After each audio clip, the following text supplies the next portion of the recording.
In today's video, we're going to be talking about the list of documents that you need to apply for spousal open work permit if your spouse is an international student in Canada. Just in case you're seeing my face for the first time, my name is Lovelyn and I'm an international student based in British Columbia, Canada, and I share videos based on my experience and the things that I know in regards to moving to Canada as an international student. Just in case you haven't subscribed to my channel yet, please take a moment to subscribe to my channel, whether you're new or not. Just in case you haven't subscribed, please subscribe and also turn on your notification bell so that you'll be the first person to know when next I post a video. And without talking too much, let's get straight into today's video.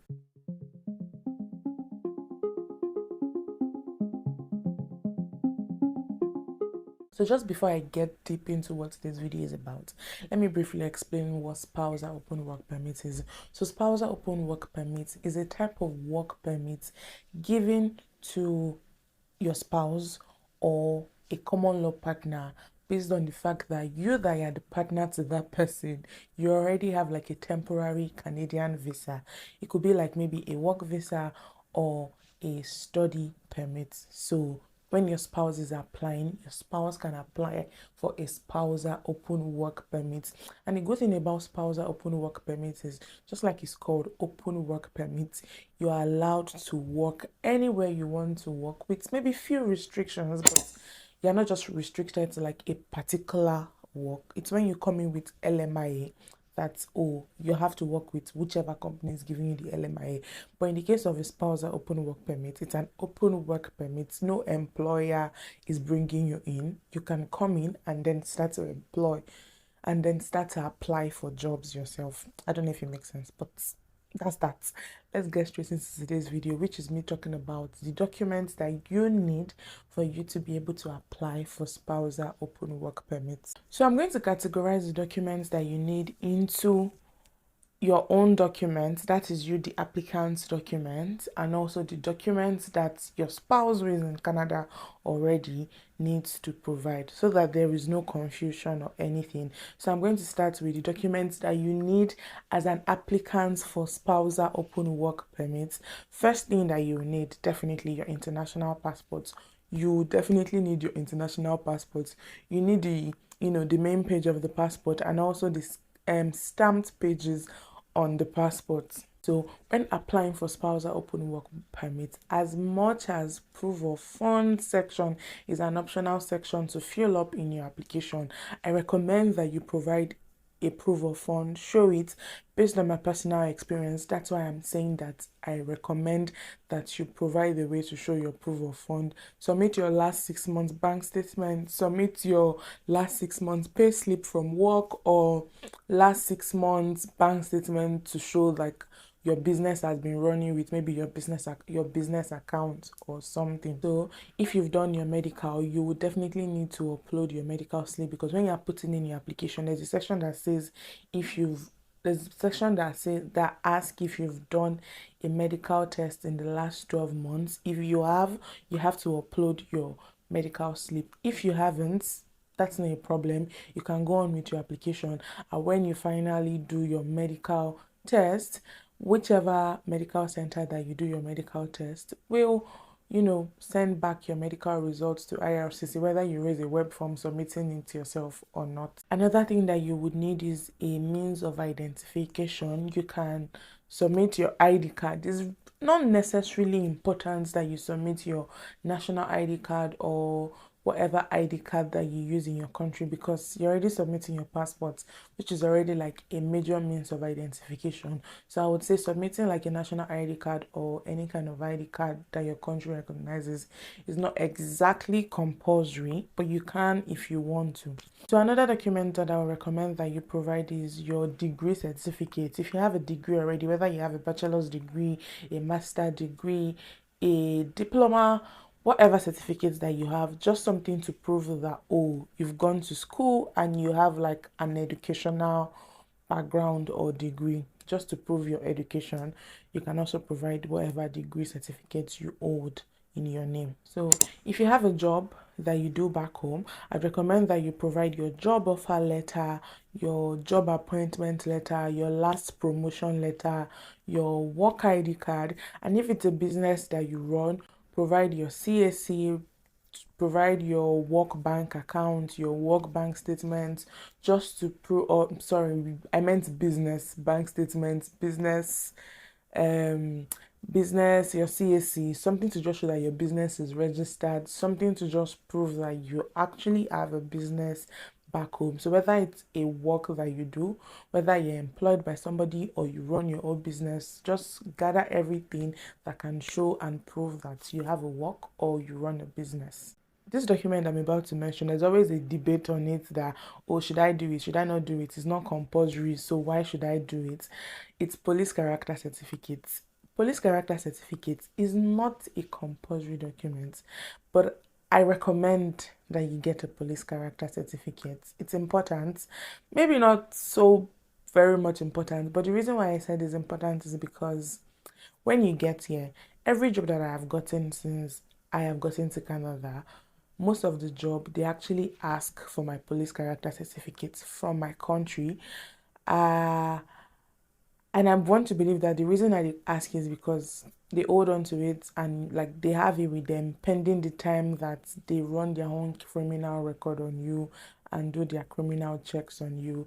I don't know what will happen if you tell them that you don't have. I don't think it's going to be such a big deal because eventually they would still run their own criminal checks on you. But it's not a compulsory document, but at the same time, I don't think it's going to harm you if you don't. If I don't think it's going to harm you if you decide to like, do it and provide it. So just get it and just get your police character certificate attached to all the documents that you would be submitting. So moving on to the documents that your spouse who is already in Canada needs to provide when you're applying for your spousal open work permit. Number one again is your spouse's passports, the main page of your spouse's passport and the stamped page of your spouse's passport. Since this video is based on the perspective or the point of view of an international student whose spouse is trying to come into Canada through the spousal open work permit route, it is very important that your spouse provides their study permits. Study permits because they're an international student and something has to be used to prove that, oh, they're a student in Canada. So your spouse has to provide their study permits. And remember that the study permit has to be a very much valid one, not an expired study permit.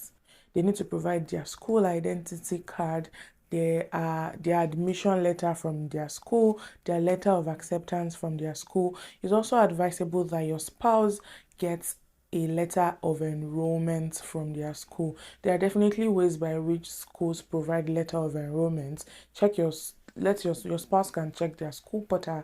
There will definitely be ways by which they can get their letter of enrollment from their school. Letter of enrollment from their school basically is just the school saying that, oh, this person is currently in our school, this person is in so semester, this person resumed with us so semester, and they are still with us and they are currently schooling with us and they've paid their school fees up to this point and they are in good standing and have good academic records in the school. That's all. Nothing serious. That's the major content of the letter of enrollment from your spouse's school. So if your spouse is in a province where they probably have a kind of ID card that they use in that province, it's advisable that your spouse provides the ID card that they use. Say for example, your spouse is in British Columbia, there's something called BCID. So it's actually important that your spouse provides the BCID or whatever ID that they have in Canada that they use. If your spouse also works in Canada, like they work and study at the same time, it's advisable that they get, their appointment letter from their workplace,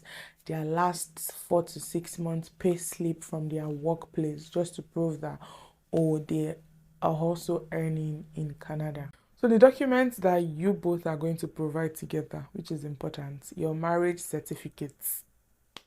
That's how you can prove that, oh, you're married. And if you're a common law partner, there are documents that you can use to prove that, oh, you guys are common law partners. So you have a property together, whatever bills that you guys are paying together, you have to be able to prove that you guys have been together for a very long time, and there are certain things that you guys own together as a partner, and there are also other ways that you can use to show and prove that this person is your common law partner. And for the married partners, your marriage certificates, maybe wedding pictures, also if you've changed your name and it probably doesn't reflect yet in your documents, you can provide your newspaper publication that shows that, oh, you changed your name and all of that. So lastly, on the documents that you need to show are the IMM forms that you need to fill and sign to upload. You need to fill and sign IMM 1295. IMM 1295 is a form that is for applications made outside of Canada for work permits. So the applicant has to fill this form, sign it, and part of the documents they would have to upload. Another form that you need to fill and sign is IMM 5707. That's the family information document. All you have to do is fill that one and sign that one and also upload it. Another form that you have to sign and submit is IMM 5257. It's a form for residence visa filled outside of Canada. And lastly, the other form that you have to sign is the client information form. And that's all the list of documents that you need to apply for spousal open work permits. I hope that you find this video very helpful, and I hope that your application is approved by the special grace of God. And if you're in Canada and you're hoping to reunite with your spouse, God will open doors for you and make all the process seamless and easy in the name of Jesus. Amen. So if you've watched my video up to this point, please give this video a thumbs up. I would really appreciate it. God bless you. I'm very grateful. And also leave a comment. Please don't forget to share this video with whoever you think is going to need this video. And I'll see you guys next time. Bye.